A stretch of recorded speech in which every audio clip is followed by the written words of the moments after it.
já estou aqui com o Igor, que hoje ele vai trazer dicas para a gente aumentar a nossa capacidade estrutural e também diminuir risco de lesão. Igor, o que é que você traz hoje para a gente? Então, uma das coisas que a gente precisa mais passar para o corredor, seja ele iniciante, amador ou profissional, é que a gente se lesiona pelo fato simples da estrutura corporal não estar adequada à exigência daquele esporte. Então, muitas vezes, melhorar a estrutura daquela capacidade, fazer com que a articulação, o músculo, o tendão, o ligamento reajam melhor, de forma mais eficaz à exigência da corrida, faz com que a gente diminua os riscos. Mas, na verdade, a gente poderia até dizer que a gente controla melhor os riscos dessa forma. Uma das formas que a gente precisa entender é aumentar a capacidade estrutural significa também dar um pouco mais de hipertrofia para aquela estrutura. Então, aumentar um pouco o calibre do tendão, aumentar a espessura da massa muscular, fazer com que as estruturas da perna, do tronco, reajam melhor aos choques ao solo e assim você consiga, junto também ao trabalho técnico e etc., ter um resultado melhor para a corrida. Pois vamos aos exemplos desse tipo de atividade. Na corrida, a gente trabalha com movimentos que vão de ângulos de 20, 30 graus para frente, para cima.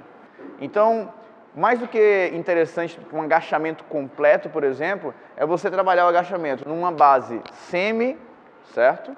Uma base mais split, onde eu consigo trabalhar nesse ângulo aqui uma fase do trabalho que a gente chama de concêntrica, apenas a concêntrica, por isso essas barras laterais. Então o Lohan vai exemplificar o split squat com explosão concêntrica, com o fim de aumentar a força dessa perna dele num ângulo específico e numa ação de perna também específica.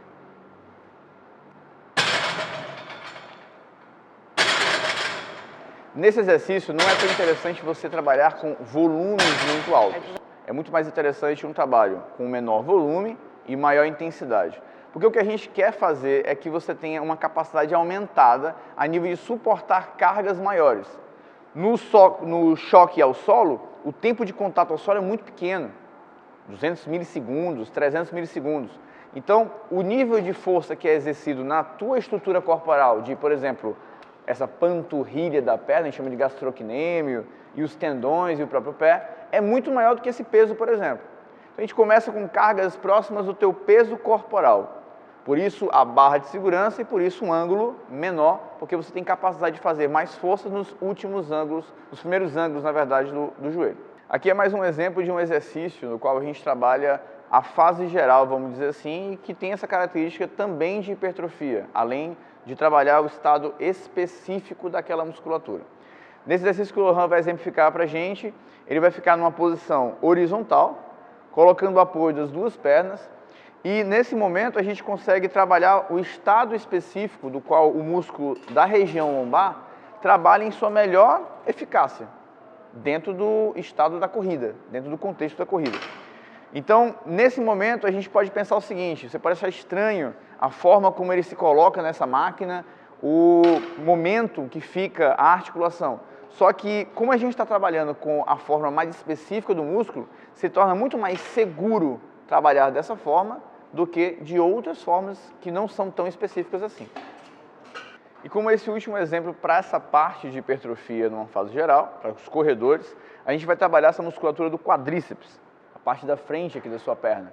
E nesse momento a gente vai trabalhar também o estado específico dessa musculatura, de forma isométrica. Por que isométrica? Porque eu não tenho nenhum desgaste da articulação movendo-a nesse primeiro momento e eu consigo trabalhar o estado específico, gerando a hipertrofia. Lembrando sempre que a hipertrofia não é apenas o treino, é a soma do treino, mas uma alimentação específica e direcionada para esse fim e o seu descanso. Olha lá, Lohan.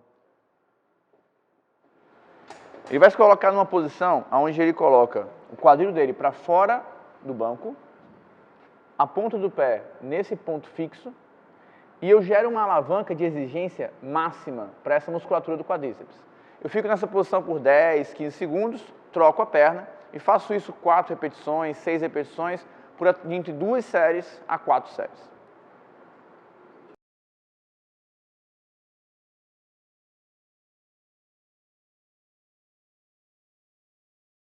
Então, para finalizar, a gente queria dizer para vocês terem cuidado. Esses movimentos, apesar de serem seguros, porque trabalham no estado específico da musculatura, e você pode exigir o máximo disso, existe uma forma de prescrever. Existe uma forma da gente trabalhar as cargas específicas sem a gente exceder, sem a gente extrapolar para não te machucar. Então tenta fazer isso de uma forma que tenha um profissional do teu lado, para que ele realmente possa prescrever com tranquilidade e com segurança os exercícios que tragam a melhor fase geral para a tua corrida.